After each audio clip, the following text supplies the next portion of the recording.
जय महाराष्ट्र मित्रांनो, स्वागत आहे तुमचं या मराठमोळ्या चॅनलवरती, ज्यामध्ये आज आपण बघणार आहोत की LLB नंतर किती सॅलरी मिळते। जर तुम्ही पण LLB करत आहात किंवा करायचा विचार करत आहात तर त्यानंतर किती सॅलरी तुम्हाला दिली जाते त्याच्याच विषयी आपण आज बघणार आहोत। तर चला व्हिडिओला सुरू करूया।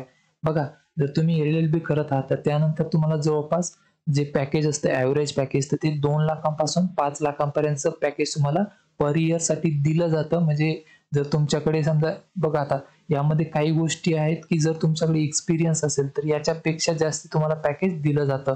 आणि जर चांगल्या कॉलेजमधून करत असाल तर होऊ शकतं की तुम्हाला तिथे जे पॅकेज आहे ते जास्त मिळून जाईल। पण जर एक ॲव्हरेज पॅकेज बघितलं तर ते 2 लाखांपासून 5 लाखांपर्यंत असतं।